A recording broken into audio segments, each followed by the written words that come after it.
과찬의 말씀을 감사드립니다. 군대에 있을 때 군대 가기 전에 제가 이제 고향 대한수도원이라는 데서 일주일 동안 금식 기도를 했습니다. 정말 멋있는 군인이 되고 싶습니다. 하나님, 모든 훈련은 제가 하나도 안 빠지고 다 받을 거고 시키는 건 다 할 겁니다. 하나님, 정말 군 생활을 잘 시켜주십시오. 그러면서 20대 초반에 일주일을 금식을 기도하고 군대를 갔습니다. 부대 갔는데 저는 이제 그 강원도 철원에 15사단 직할 수색대대에서 이제 근무를 했는데 부대 자대볕에 딱 들어가는 순간부터가 정말 숨도 제대로 쉴 수 없을 만큼 험악한 그런 분위기를 이제 느꼈지만 또 이것도 이제 군인대의 한 모습이라니 하고 적응하려고 했습니다. 그래서 기도대로 제대할 때까지 훈련을 한 번도 빠져본 적이 없고 모든 훈련을 다 받고 정말 고생은 참 많이 했는데 군인들한테 제일 필요한 게 이제 잠입니다. 좀 푹 좀 잠자는 게 이제 소원인데 우리 남성분들은 이제 다 공감을 하실 겁니다. 그래서 이제 점호 끝나고 그래가지고 골아 떨어져서 이제 잠에 딱 들었는데 잠자는데 갑자기 뭔가 매캐한 냄새가 나고 연기가 뭐 가득 찬 듯한 그런 느낌이 들면서 그리고 우직우직하는 소리 좀 나는 것 같고 아주 그 잠결에 순간적으로 내무반에 불이 났다고 생각을 했습니다. 그래서 갑자기 그냥 팍 일어나서 뭐 비몽사몽이 아니죠. 불이야! 이렇게 소리를 지르다가 그냥 핑 하고 돌아서 제가 쓰러졌습니다. 그래서 정신을 잃었었는데, 근데 그게 얼마나 됐는지는 몰라요. 근데 희미하게 들리는 소리가 있었습니다. 뭐 킥킥대고 웃는 소리 같기도 하고 뭔가 중얼중얼대는 소리 같기도 하고 그래서 정신을 좀 막 열심히 차렸는데 고참들이 이제 저를 보고 막 킥킥대고 웃고 있는 거예요. 그래서 이제 사연인즉슨 참 못됐죠. 그냥 그 군대에서 허구한 날 이렇게 막 왜 이렇게 때리는지 몰라요. 지금 돌이켜 보니까 그냥 조폭세계도 그런 조폭세계가 없었다 싶을 만큼 이랬는데 후임이 들어왔는데 장난을 친 거예요, 고참이. 잠자는데 제 코에다가 담배 연기를 계속 불어넣은 거야, 이렇게. 얘가 담배 연기를 얼마나 들이마실 수 있는지를 테스트하는 것 같아요. 그러니까 이제 워낙 피곤하게 잠들다 보니까 웬만큼 이제 담배 연기를 마셔가지고는 이제 뭐 괜찮았는데 계속 제 코에다가 담배 연기를 불어넣은 겁니다. 그래가지고 그때 저는 불이 난 줄 알고 그래서 일어났는데 그 매캐하고 미식거리는 그 어지러움증이 하루 종일 가더라고요. 그때 제가 아주 군대에 대한 엄청난 실망과 회의를 느꼈습니다. 그래서 이놈의 XX는 인간도 아니다. 여기가 무슨 뭐 전후에 뭐 이까짓 게 다 필요 없어요. 나의 적은 저 북괴군이 아니라 이놈들이 나의 적이다. 이런 생각이 들어서 순간적으로 정말 총으로 쏴 죽이고 싶었던 거예요. 근데 최전방에서는 실탄을 가지고 진짜 근무 쓰기 때문에 마음만 잘못 먹으면 그냥 쏴버리면은 뭐 큰 사고 나지 않겠습니까? 그 정도로 이제 좀 충격이 컸는데 그날 이제 아침에 이제 그 사건 이후에 제가 우리 그 부대 내에 이제 군인 교회가 하나 있어요. 옛날 구타 장소였었는데 거기에 가서 제가 이제 군대에서도 좀 일기를 좀 썼는데 거기다가 이제 제가 종이가 찢어지도록 쓴 게 욥기서 23장 10절 말씀입니다. 나의 가는 길을 그가 아시나니 그가 나를 단련하신 후에는 내가 정금같이 나오라. 이전 성경에. 그래서 아주 그냥 뭐 몇 번을 썼어요. 인생에 고비고비 힘들 때 있을 때마다 이 욥기 23장 10절 말씀은 저를 붙잡아 주었던 말씀이기도 합니다. 내 가는 길을 주님 당신이 아십니다. 주께서 나를 단련하신 후에는 내가 정금같이 나올 겁니다. 하는 내용으로 그래서 어려웠던 순간, 고난의 순간들을 그리고 또 극복할 수 있었던 그런 경험이 있습니다. 젠슨 황 요번에 지금 한국에서 난리가 난 그분도 보니까는 어린 나이에 그 대만에서 미국으로 유학 갔다가 아주 범죄 소년원 같은 침례교에서 했던 학교에서 소년원 같은 곳에서 아주 험악한 생활을 보냈던 이야기를 들었는데 보니까 그것이 오히려 자기에게 인내심을 키우고 자기를 성장하는 기회가 됐었다라는 이제 고백도 이제 하긴 합니다만은 인생에서 가장 힘들었던 그 순간이 하나님의 나를 더 깊게 연글게 만들어가는 과정이라는 것을 여러분들도 많이 공감을 하실 겁니다. 욥기에서의 이 욥의 내용은 뭐 우리가 이렇게 잘 아는 내용이죠. 그래서 욥이 가지고 있었던 그의 삶을 보면은 참 대단한 삶인 것은 틀림이 없습니다. 하나님 앞에서 악에서 떠나서 온전하게 하나님을 섬겼던 욥의 모습이죠. 성품도 좋고 신앙도 좋고 칠남 삼녀라는 아주 자녀도 많이 두었고 동방 제일의 부자로서 손색이 없었던 욥을 기억을 합니다. 자녀들이 생일을 맞이하면 행여나 범죄했을까봐 또 이렇게 제사도 드리는 그런 모습도 보게 됩니다. 그런데 아시다시피 욥이 졸지에 재난을 받으면서 10명의 자식이 다 죽어버렸습니다. 10손가락 중에 깨물어서 안 아픈 손가락이 없다고 자식 중에 아무리 많아도 자식 하나만 잃어도 부모는 그 자식을 가슴에 묻는다 그러잖아요. 상처가 어마어마한데 10명의 자녀가 죽은 거예요. 비극이 너무 크죠. 거기다가 그 많은 재산이 다 날아가 버렸습니다. 그뿐만이 아니라 이 욥은 머리끝에서 발끝까지 종기가 나서 기와장으로 몸을 북북 긁어야 하는 질병을 앓고 있었습니다. 아내는 욥을 향해서 비난하기 시작했죠. 그래도 당신의 순전함을 지키겠느냐? 하나님을 저주하고 죽어라, 욕하고 죽어라 이렇게 얘기를 했습니다. 그뿐만이 아니라 욥의 재난의 그 비극은 그 이후에 이제 욥기 19장에 보면은 욥이 이런 얘기를 해요. 나의 형제들이 나를 멀리 떠났다. 나를 형제들이 나를 멀리 떠났다. 그 형제도 돈이 있어야지 형제다. 뭐 이런 얘기들을 종종 들어요. 형제 중에서도 유난히 돈이 없으면 가족들도 멀리하더라는 거예요. 그렇게 나를 아는 사람들이 다 낯선 사람이 되었다.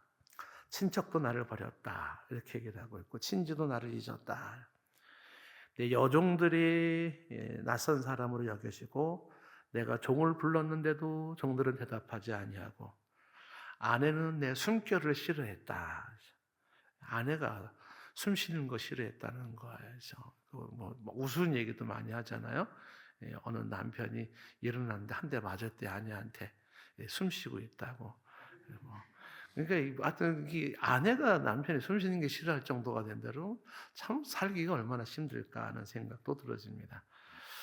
그런가 하면은 욥기서 19장 계속 보시면은 동네 애들이 욥을 업신여깁니다. 조롱하고 가까운 친구들도 욥을 미워하고 그리고 원수가 되었다라고 말해요. 그리고 내 피부는 살에 뼈에 붙었다. 잇몸뿐이다. 이런 얘기를 합니다. 욥의 상황을 보니까 참 보통이 아니었다는 것은 알 수가 있습니다. 욥의 이 고난의 현장을 이 모습을 잘 지켜보면서 욥이 정말로 힘들었던 게 뭘까 하는 생각을 한번 해봤습니다. 내가 만약에 이 상황이라면 무엇이 가장 힘들었을까? 여러분들이 만약 이 상황이라면 뭐가 여러분들을 가장 힘들게 할 것 같습니까? 졸지에 다 떠나간 그 자녀들이 그를 힘들게 했을까요? 아니면 졸지에 재산이 다 날아간 그것이 그를 힘들게 했을까요? 아니면 아내의 그 빈정대는 말이나 그런 말투가 자기를 힘들게 했을까요? 아니면 자기 몸에 병이 자기를 힘들게 했을까요? 아니면 사람들이 자기를 떠나고 무시하는 것이 힘들게 했을까요? 저는 가만히 생각해 보다가 그런 게 힘든 게 아닐 것이다 라는 생각을 들었습니다. 욥이 정말로 힘들었다고 생각되어지는 것은 뭐냐면 내 인생의 그 고통의 현장에 하나님이 보이지 않는 겁니다. 뭐니 해도 하나님이 보이지 않는 그것이 가장 힘들었지 않았을까 이런 생각을 해봅니다. 오늘 말씀에 8절 말씀에 이런 말씀이 나오죠. 그런데 내가 앞으로 가도 그가 아니 계시고 뒤로 가도 보이지 아니하며 그가 왼쪽에서 일하시나 내가 만날 수 없고 그가 오른쪽으로 돌이키시나 배울 수 없구나. 하나님을 만날 수가 없고 하나님을 배울 수가 없어요. 내 평생 의지하고 경배했던 그 하나님, 가장 힘들었던 그 순간에 특히 그 하나님이 나타나시고 도와주시고 해야 되는데 그 하나님이 보이지 않는 겁니다. 다른 건 몰라도 하나님만큼은 이 순간에 나를 도우시고 나와 함께 하셔야 되는데 앞으로 가도 그 하나님이 아니 계시고 뒤로 가도 하나님은 보이지 않아요. 하나님을 만날 수 없는 그 대목입니다. 침묵하시는 하나님, 반응이 없으신 하나님, 그 하나님 앞에서 믿음의 사람들은 종종 몸부림을 치고 하나님 앞에 질문을 던졌던 것이 욥뿐만은 아니었습니다. 성경에 많은 믿음의 선지인들이 이러한 하나님 앞에서 하나님 왜 침묵하십니까? 하나님 왜 가만히 계십니까? 하는 질문들을 던졌던 것을 보게 됩니다. 대표적으로 하박국 1장 2절 말씀에 여호와여 내가 부르짖어도 주께서 듣지 아니하시니 어느 때까지입니까? 내가 강포로 말미암아 외쳐도 주께서 구원하지 아니하시나이다. 그러면서 이 하박국은 나로 왜 이 험한 꼴을 보게 하십니까? 내 현실이요 너무 험해요. 나로 왜 이런 악을 보게 하시고 나로 하여금 이 비극을 보게 하시며 나에게 왜 이런 일을 보게 하시는 겁니까? 하나님 어디 계시는 거죠? 뭐 하는 거죠? 왜 가만히 계시는 거죠? 침묵하신 하나님이 답답해서 질문 던지는 장면이 하박국 1장의 내용입니다. 그런가 하면 이제 고라자손도 시편 42편 1절에 보면은 하나님이여 사슴의 시냇물을 찾기에 갈급함 같이 내 영혼이 주를 찾기에 갈급합니다. 내 영혼이 하나님 곧 살아계신 하나님을 갈망하는데 어느 때까지 나아가서 하나님의 얼굴을 배웠겠습니까?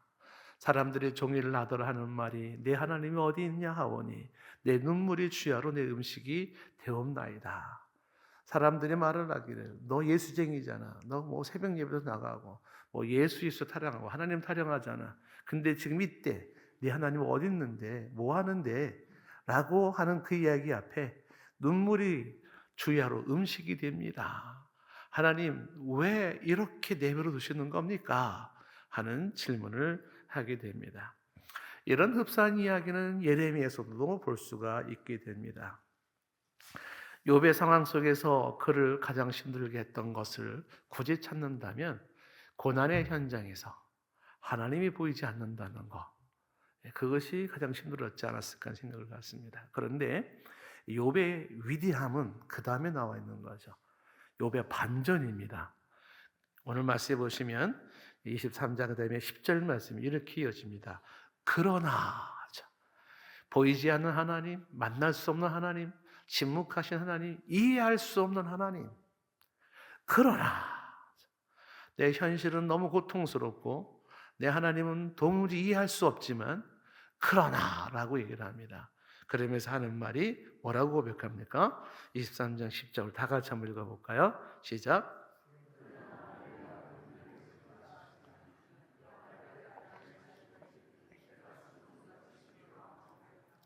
내가 가는 길을 그가 아시나니 그러나 비록 내 현실이 견디기 힘든 현실이고 내 하나님은 침묵하고 계시고 만날 수 없다 할지라도 그러나 아주 위대한 신앙 고백을 하죠. 내 가는 길을 하나님 당신은 아십니다. 이렇게 고백을 합니다.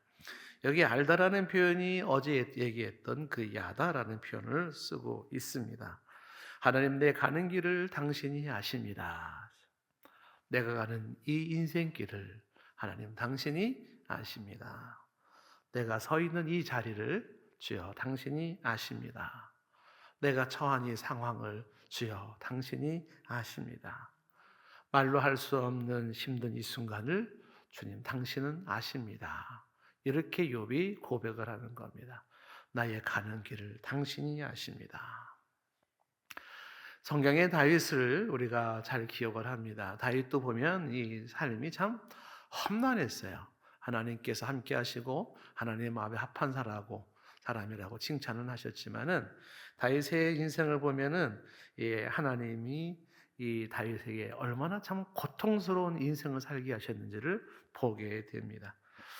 하나님과 동행했고 양치기 소년으로는 사자도 이기고 그 다음에 곰도 이기고 했는데, 그리고 골리앗도 이겼는데, 그에게 따라온 것은 왕의 질투와 미움으로 방랑 생활을 해야 했습니다.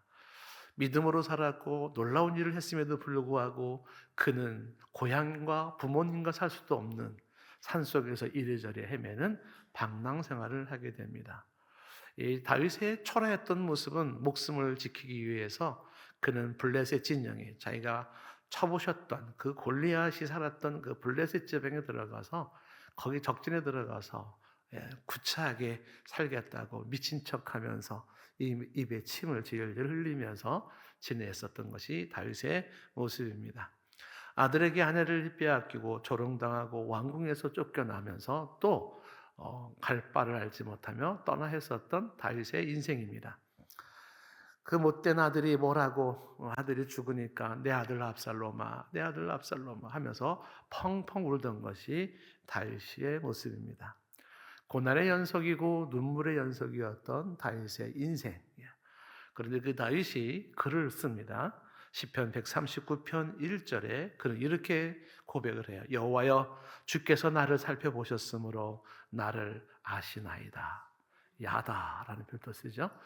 하나님, 당신이 나를 살펴보셨으므로 나를 아시나이다.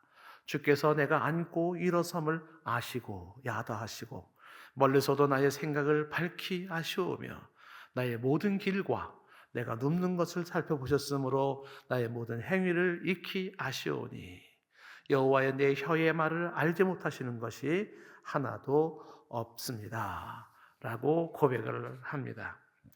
내 가는 길을 잘 아시는 하나님, 이게 다윗의 고백이기도 합니다. 왜 나로 하여금 이런 슬픈 인생을 살게 하십니까? 왜 나로 하여금 이런 험한 꼴을 보게 하십니까?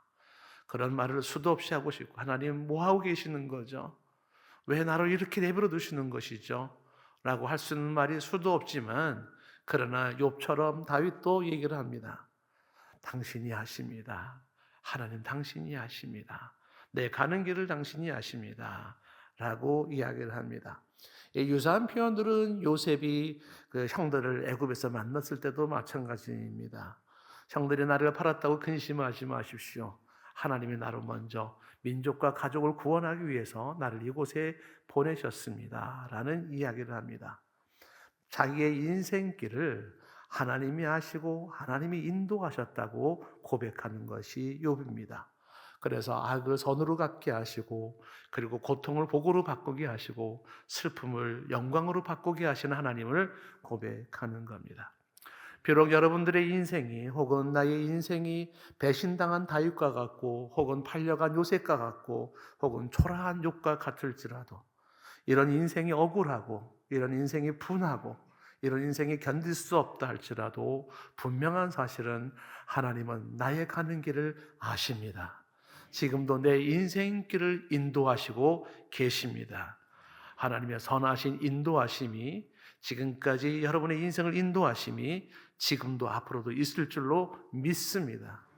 내 인생길을 인도하시는 하나님, 이해할 수 없는 일이 많이 있지만, 그러나 분명한 사실은 하나님이 내 삶을 인도하고 계신다는 사실입니다.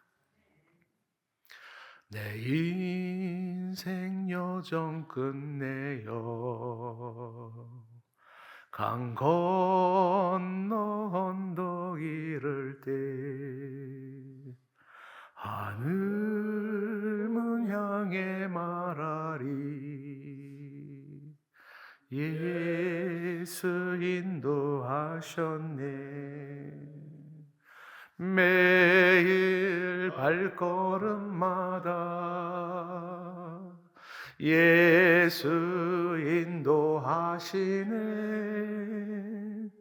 나의 무거운 죄짐을 모두 벗고 하는 말 예수 인도하시네. 저 가시밭길 인생을, 저 가시밭길 인생 나 허덕이며 갈 때에 나 허덕이며 갈 때에 시험과 환난 많으나 분명한 사실은 예수 인도하셨네. 매일 발걸음마다 매일 발걸음마다 예수 인도하시네. 나의 무거운 죄짐을 모두 벗고 하는 말 예수 인도하시네. 내 밟은 발걸음마다 밟는 발걸음마다 주 예수 보살피시사 승리의 개가 부르며 주를 찬송하리라. 매일 발걸음마다 예수 인도하시네. 나의 무거운 죄짐을 모두 벗고 하는 말 예수 인도하셨네.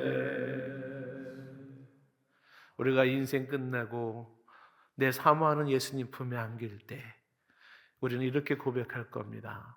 주님이 인도하셨습니다. 주님이 여기까지 오게 하셨습니다. 아마 그리고 주님 품에 안겨서 펑펑 울지 모릅니다. 주님 잘 살았죠? 열심히 살았죠? 근데요 무척 힘들었어요. 주님도 꼭 안으면서 말할 겁니다. 알지. 내가 알지. 네가 얼마나 힘들었는지 내가 알지. 그렇게 말씀하실 겁니다. 욥은 말합니다. 나의 가는 길을 그가 하시나니 그가 나를 단련하신 후에는 내가 순금같이 되어 나온다고 말을 합니다. 나를 단련하신 하나님. 저는 인생을 많이 산 인생은 아니지만은 저는 이게 정말 기가 막힌 하나님의 일하시는 공식이라는 것을 잘 알고 있습니다. 하나님이 한 사람을 쓰시기 위해서 하나님은 반드시 단련 과정을 겪게 하신다는 사실이에요. 크게 쓰실 사람이라면 큰 단련을 주실 것이에요. 그냥 쓰시는 게 아니라 꼭 단련을 시키셔요. 고난 속에 훈련을 시키시고 그리고 나서 쓰시는 하나님의 공식 법칙을 보게 됩니다. 요셉이 갑자기 총리가 되는 것이 아니라 형들의 미움을 받아야 했었고 인신매매를 당해야 했었고 성폭행 미수범이라는 누명을 쓰게 되고 감옥에 가게 되는 그 단련의 과정을 겪어서 애굽의 총리가 되게 하신 것을 보게 됩니다. 우리가 많이 듣던 얘기지만 모세도 광야 생활 40년 동안에 외로움을 견디면서 살았던 것을 기억을 합니다. 쓸쓸한 무명의 생활 40년. 하나님은 낮추시고 단련하시고 그리고 그를 민족을 구원하는 사람으로 쓰셨던 것을 보게 됩니다. 하나님은 나를 단련하십니다. 하나님이 나를 시험하시고 나로 하여금 이 고난 속에 나를 훈련시키십니다. 내 인생에 고난은 있지만 나를 향한 하나님의 계획에는 변함이 없고 내 인생에 고난은 있지만 나를 향한 하나님의 사랑에는 변함은 없습니다. 내 인생에 고난은 있지만 나를 향한 하나님의 섭리하심에는 변함이 없습니다. 내 인생에 고난은 있지만 하나님의 선하심에는 변함이 없고 내 인생에 고난은 있지만 하나님의 신실하심에는 변함이 없습니다.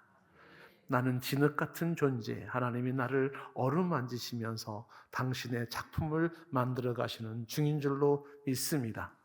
단련하시는 하나님, 훈련하시는 하나님, 그것은 나를 만들어 가시는 하나님의 손길입니다. 깎으시고 다듬으시고 마침내 당신의 작품을 만들어서 귀하게 쓰시고 싶어 하시는 하나님의 모습입니다. 아브라함의 이야기를 보다가 참 감동이 되고 은혜가 되었던 것은 믿음의 조상 아브라함이 어쩜 저런 믿음을 가졌을까? 그것이 부러운 것이 아니라 믿음의 조상 아브라함을 만들고야만 은 하나님의 그 열심이, 그 집요함이 마음에 들었던 거예요. 깜이 아닌데 하나님은 아브라함을 믿음의 조상이 되게 하려고 집요하게 그를 만들어 가셔요. 그 하나님의 열심이 마음에 듭니다. 오늘도 저와 여러분들을 포기하지 않는 하나님께서 집요하게 관심을 두시고 작품을 만들어서 마침내 귀하고 존귀하게 쓰시고 싶어 하시는 하나님의 일하심이 있는 줄로 믿습니다. 그 하나님께서 그렇게 단련하신 후에는 순금같이 되어 나온다. 맞습니다. 고난 이후에, 당한 고난 이후에 하나님께서 그만큼의 깊이로, 그만큼의 영그러진 모습으로 인생을 쓰시는 것을 보게 됩니다. 한 분을 한번 소개하고 싶어요. 1932년생인데 전라북도 임실에서 태어난 이분은 산골 머슴집의 다섯째 아들이었습니다. 논 한 평, 밭 한 평이 없는 가난한 머슴집의 다섯째 아들. 집이 너무 가난해서 누나나 형들은 초등학교도 못 다녔답니다. 이 사람도 초등학교 다닌다는 건 상상도 할 수가 없었답니다. 어린 시절부터 품팔이를 하며 살아했고 어른들의 강력한 권유로 겨우 초등학교를 들어갔대요. 학교 다니면서 신발을 신어본 적이 없답니다. 13살까지 팬티를 입어본 적이 없대요. 노트가 없어가지고 여기저기 굴러다니는 종이를 모아가지고 노트를 만들면서 숙제를 해갔다고 합니다. 가난 속에서 머슴살이하는 부모 밑에서 이 아이에게는 아무런 장래도 보이지가 않았습니다. 그런데 이 아이가 초등학교 5학년 때에 누군가가 전해준 예수님 이야기로 예수님을 믿게 되었습니다. 그리고 그때부터 이 어린 소녀는 13년 동안이나 비가 오나 눈이 오나 바람이 부나 한 번도 빠지지 않고 새벽 예배를 드렸대요. 초등학교 5학년짜리 아이가. 그 추운 날, 어떤 날은 시계가 없어가지고 한밤중에 지금 몇 시인지도 모르고 교회를 가는데 눈이 얼마나 쌓였는지 그 눈맛을 푹푹 빠지면서도 찬바람이 이는 그 예배당에 가서 그는 기도를 했다고 합니다. 어렵게 중학교를 마치고 그리고 53년도에 전쟁 직후 폐허가 된 도시에서 신문 팔이를 하고 아이스케이크 장사를 하고 빨래 피는 장사를 하면서 야간 고등학교와 야간 대학교를 나왔대요. 그런 과정 속에서 배고픔에 영양실조로 쓰러졌던 적이 한두 번이 아니었는데 그때도 신실하신 하나님에 대한 믿음을 잃지 않았다고 합니다. 의심하지 않았대요. 불평하지 않았다는 겁니다. 그는 그 순간에도 하나님께 감사하면서 현재 겪는 이 고통은 하나님께서 장차 나를 쓰시기 위해서다. 이렇게 생각을 했답니다. 그런 과정 속에 이 사람이 마음속에 유학을 가고 싶다. 이런 마음이 강력하게 들었대요. 그런데 가난뱅이에 자기가 어떻게 유학을 갈 수 있을까? 그래서 그는 그냥 한번 저질러 본 것이 덴마크 국왕한테 편지를 썼답니다. 나는 덴마크에 가서 덴마크 정신을 배우고 싶고 덴마크에 가서 공부하고 싶습니다. 아주 과감하게 그 편지가 왕한테 전달이 될런지 안 될런지도 모르는데 왕한테 편지를 쓴 거예요. 그런데 놀랍게 덴마크의 국왕으로부터 답신이 왔습니다. 너를 국비 장학생으로 우리나라에 초청한다. 그래서 국비 장학금을 받으면서 덴마크에 가서 공부할 수 있는 특권을 받았답니다.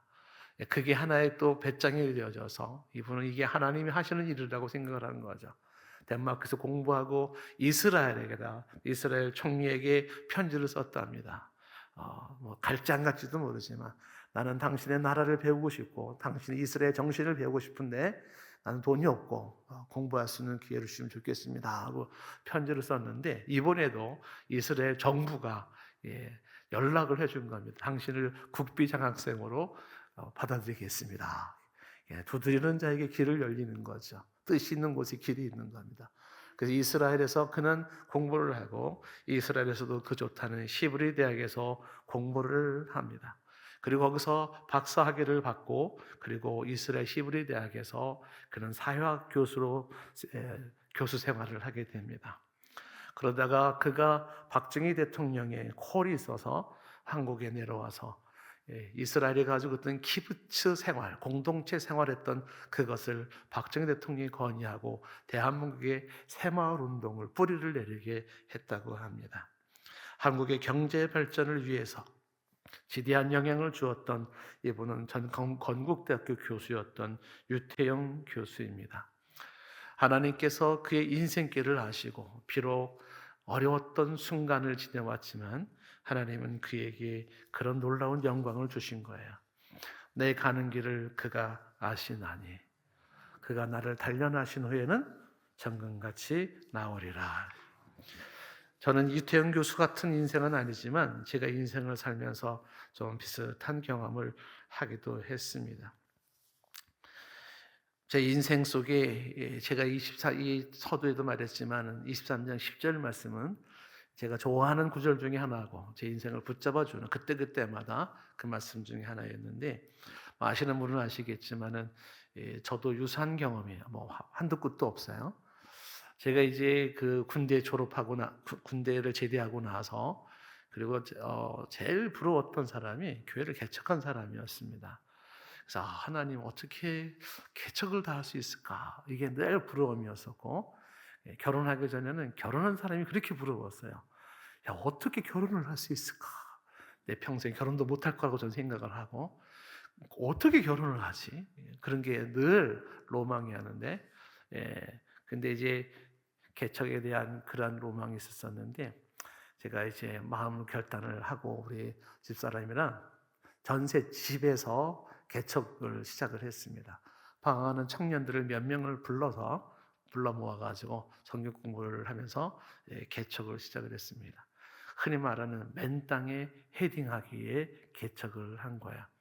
학생들이 조금 청년들이 몇 명 늘어나고 해서 뭐 이렇게 저렇게 한 20명 정도 됐을 때 목동에 상가를 하나 얻어가지고 개척교회를 설립 예배를 드렸습니다. 어렵게 돈도 없는데 막 이렇게 저렇게 해가지고 이제 그 설립 예배를 드렸는데 그 설립 예배를 드리던 날 그 건물 주인 할머니가 이 빌딩 계단 입구 1층 입구에서 구슬하는 거예요. 이렇게. 그러니까 3층에 교회가 들어와서 구슬한 건지 뭔지 모르지만 3층에서 이제 개척 설립 예배를 드리고 기도를 하는데 어디서 낯익은 장단이 들리는 거예요. 덩덩덩덩 덩덩덩덩. 이게 뭐지? 많이 장단은 익숙한데 기도하다 말고 이렇게 내려와 보니까 입구에다가 이렇게 뭐 차려놓고서 이렇게 막 구슬을 하시더라고요. 그 할머니는 구슬을 하고 저는 3층에서 이렇게 기도하고 이렇게 개척 생활을 했는데 우리 이정희 목사님, 사모님도 뭐 이런 얘기하자면 한두 끝도 없을 거야. 개척교가 진짜 힘들어요. 많이 힘듭니다. 우리 지금 누님도 그때 좀 도와주시고 하셔서 큰 힘이 되었긴 했는데 굉장히 힘들어요. 우리 집사람이 이제 중학교 교사하면서 월급 받으면 월급을 다 헌금해야 다. 그래 집세를 내니까. 어떤 데는 집세를 이제 못 낼 때도 있습니다. 그 월세를. 그러면 그 굿하던 할머니가 점잖게 올라와서 저한테 했던 이야기였습니다. 이봐 젊은이 업을 좀 바꿔봐. 업을 바꾸래요. 왜 젊은이가 이 고생을 하고 있는지 떡볶이 장사를 하든지 아니면 문방구를 좀 하든지 하지. 그래서 할머니 업을 바꿀 거야 아니에요. 아주 어려웠던 순간이 있었습니다. 전화를 오면은 집사람이랑 서로 전화가 하더라고. 돈 내라고 뭐 이런 전화가 오니까 뭐 그랬던 적도 있었고. 저는 개척을 하면 교회가 엄청 잘 될 줄 알았어요. 나름에. 그래가지고 교회 성장에 관련된 책을 막 쌓아놓고 공부하고 뭐 하면 안 되겠나. 근데 생각대로 되지 않아서 한 2년 3년 동안은 단상에서 참 많이 울었던 것 같아요. 그냥 우는 게 전부입니다. 그냥 계속. 하나님 앞에서 깨지고 무너지고 내려앉는 그 모습. 그런데 그렇게 울며 일정한 시간이 지나니까 그 다음부터 하나님이 한 명, 두 명 사람들을 붙이기 시작하는 것을 경험하게 되었습니다. 자, 그때 제게 하나 잊혀지지 않는 하나의 기억이 하나 있었었는데 그때는 이제 제가 개척을 하면서도 계속 공부를 했었어요. 그래서 아시아 연합신학대학에서 MD부 과정을 마치고 THMM 석사 과정을 이제 공부를 하고 있었고, 그리고 거기 아세아나 신학대학에서 신학 박사 과정인 THD 과정을 이제 시험을 치렀습니다. 그래서 이제 그 박사 과정을 뽑는 학생 수가 몇 명 안 돼요. 근데 그때 면접을 할 때 학장이었던 한철아 박사님이 이제 지도 교수님이기도 했는데, 한철아 박사님 그리고 또 우리 부총장이었던 정균환 박사님이 면접위원으로 한 명 한 명 면접을 하죠. 그래서 이제 저한테 이제 면접 받듯 질문하는 거예요. 박사과정 들어갈 때. 여기 지금 우리 학교의 박사과정은 교수 양성을 목적으로 하는데, 지금 유구는 교수 생활을 하고 있나? 이렇게 질문을 한 겁니다. 교수 생활을 하고 있나? 교수들을 양성하는 곳으로서 그 THD 박사과정인데, 그때 제가 아주 개미만한 목소리로, 정말 부끄럽지만 개미만한 목소리로 이야기를 했습니다.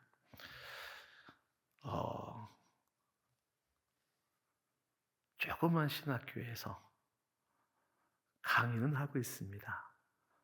이렇게 얘기했습니다. 그 조그만 신학교가 어느 정도 조그마냐 하면 학생은 2명, 교수는 7명. 특이하죠? 이름 없는 무명 신학교에. 근데 그 신학교가 그 신학교를 차리신 분이 이제 고등학교 선생님이셨는데, 전교조 뭐 이런 걸 해가지고 결국 잘리시고 재산 다 털어가지고 신학을 공부하고 싶지만 정규대학을 갈 수 없는 사람들을 위한 신학교를 하나 만든 거예요. 이제 거기서 제가 이제 강의를 좀 했었거든요. 그러니까 처음에 2명 가지고 시작을 했어요. 이렇게. 그래서 거기에 개미만한 목소리로 조그만 신학교에서 강의를 하고 있습니다. 학생 수가 몇 명 안 됩니다. 이렇게 얘기를 했습니다. 그때 제 평생 잊을 수 없는 이야기를 그 총장이셨던 한철아 박사님이 저에게 얘기를 하셨습니다. 작은 학교라니. 학교의 크기나 학생 수가 뭐가 그렇게 중요한가? 바른 신학을 바로 가르치는 게 중요하지. 저희가 팍 꽂힌 거죠. 바른 신학을 바로 가르치는 게 중요하지. 숫자와 사이즈가 뭐가 그렇게 중요한가? 지금도 저는 그 말을 잊지를 못해요. 한철아 박사님은 저에게 신본주의가 무엇인지 눈을 뜨게 해줬던 참 고마우신 분이기도 합니다. 그래서 제가 그 학교를 이름 없는 신학교에서 계속 강의를 했습니다. 어떻게 알게 되었는지 안양대학교에서도 저를 알고 콜을 해서 안양대학교에서도 겸임교수 생활을 하고, 방배동에 있는 예전에 이제 백석인의 방배신학교, 거기에서도 이제 강의를 할 수 있는 길이 있어서 3군데 이제 강의를 하는 입장까지 되었어요. 개척교회를 하면서 강의를 했었는데, 그런데 다른 것은 다 그만두더라도 우리 집사람도 저 무명의 신학교 거기서 부른 데는 학교는 계속 강의를 했으면 좋겠다라는 얘기를 했어요. 강의비를 못 줘요. 돈이 없으니까. 상표는 뻔하죠. 오히려 제가 이렇게 막 협조를 해야 될 판이었는데, 근데 같이 교수 생활했던 몇 분들이 강의비를 안 준다고 그 무명의 신학교 그 총장한테 데모해야 되는 거 아니냐고, 한번 좀 이게 막 좀 들고 일어서야 되는 거 아니냐고. 아니, 교수를 불렀으면 그는 조그만 신학교인데도 자존심이 있어가지고요. 거기는 절대로 사람들을 이렇게 누가 입소문으로 받지를 않아요. 조그맣게도 신문에 광고를 해가지고 공채를 하는데 그 신학교에. 공채에서 그래도 명색이 불렀으면 그래도 강의비를 줘야 되는 거 아니냐고. 근데 안 주니까 뭐. 그래서 사람들이 막 웅성웅성 대다가 뭐 어떤 사람은 부딪히고 떨어져 그냥 나가기도 하고 막 나가는 거예요. 저는 그냥 묵묵히 학교를 가기를 했어요. 학교의 사이즈가 중요한 게 아니고 보수가 중요한 게 아니고 바른 신학을 바로 가르치는 게 중요하지.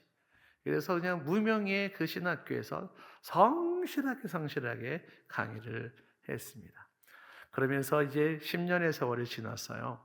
개척한 지 10년 되고, 제가 이제 강의를 한 지 안양대학교에서 제가 한 4, 5년 강의를 했는데, 그렇게 이제 하고, 그러고서 이제 10년쯤 됐는데 우리 집사람이 옆구리를 쿡쿡 자꾸 찌르는 거야. 잠만 잘라 그러면은 여보 우리 유학 가자. 그리고 그 다음 날 잘라 그러면 여보 우리 유학 가자. 자꾸 그러는 거예요. 그래서 저는 유학이라는 건 저랑은 아무런 상관이 없다고 생각을 했고, 그리고서 그냥 이렇게 넘어갔는데 자꾸만 유학 가자, 우리 유학 가자 그러는 거야. 그래서 제가 후회하지 않겠냐. 지금 내가 나이가 40대 초반인데 지금 유학 가가지고 뭘 한다는 얘기냐. 그런데 그래도 가자는 거야. 후회 안 한다는 거야. 다짐을 받고 미국으로 이제 유학을 가게 됐습니다. 미국에서 이제 은혜롭게 생활하고 있는데 거기에 그 무명의 신학교 학장이라는 분이 미국에 있는 저희들을 잊지 못하고 가기 전에도 그분이 가지 말라고 울면서 말리더라고요. 그냥 여기 남아서 같이 나랑 신학교 하자고 말리더라고요. 그렇지만 가서 좀 공부를 더 해야 되겠습니다 해서 그분을 놔두고 미국 갔는데 그 신학교 학장인 그분께서 미국에 있는 우리들이 잊지 못하고 고추장도 보내주고 뭐 새우깡도 보내주고 하면서 저희들을 극진히 잊지 못하고 그렇게 대우를 해줬습니다. 그러면서 여름방학이 되면은 연락이 오는 거예요. 한국에 잠깐 나와서 종강 세미나를 해달라는 부탁을 하는 겁니다. 그리고 비행기 값을 보내주시는 거예요. 그래서 그분 덕분에 한국에 몇 번 나올 수가 있었어요. 방학이 되면은 한 달 동안 나와서 선교관 같은데 기웃기웃거리면서 그러면서 한국 생활을 하고 그리고 또 들어가고 한 거예요. 한 번도 그분이 이제 종강 세미나 해달라고 비행기 값을 보내서 겸사겸사 또 방학 중에 한국에 나왔습니다. 그랬더니 이제 한국의 모 교회에서 저는 전혀 모르는 교회인데 모 교회에서 주일 낮설교를 좀 해달라는 부탁을 받은 겁니다. 좀 생소했죠. 그렇지만 부탁을 받아서 그 교회에 가서 낮에 설교를 했습니다. 그리고서 이제 다시 미국에 들어왔는데 그 모 교회라는 곳에서 미국에 있는 저에게 연락을 온 거예요.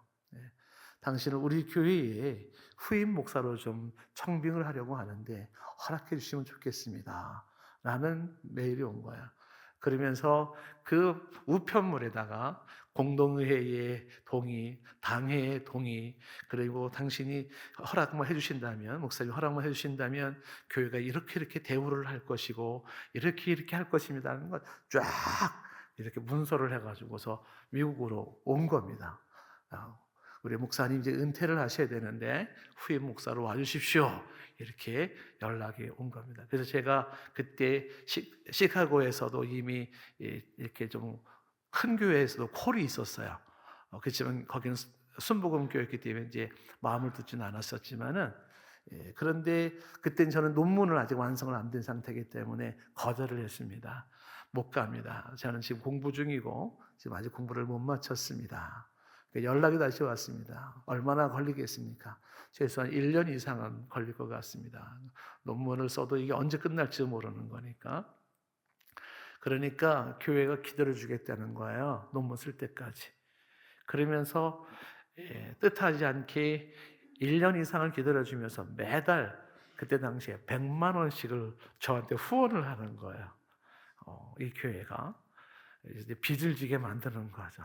가뜩이나 유학생활에서도 돈 때문에 끙끙 앓는데 이게 웬 까마귀가 묻어다주는 이게 은혜인가 싶어서 잘 썼습니다. 그래서 이제 한 1년 지나서 결국은 논문 다 완성하고 패스하고 그리고서 5월에 졸업식을 하고 6월 달에 그러면 그 교회를 가겠다 하고 집사람이랑 의논하고 해서 이제 한국으로 미국 정리하고 들어오게 되었습니다. 그래서 공항에 딱 도착하니까 그 교회에서는 목사님, 장로님, 교우들이 공항에 쫙 나와가지고 현수막 들고 꽃다발 들고 저를 기다려 주시는 거예요. 와줘서 너무너무 감사하다고 그래서 그렇게 해서 이제 환영을 받으면서 그 목사님 이어서 목회를 하는 곳이 지금의 동산교회입니다. 벌써 16년이 지난 17년째 목회를 하고 있습니다.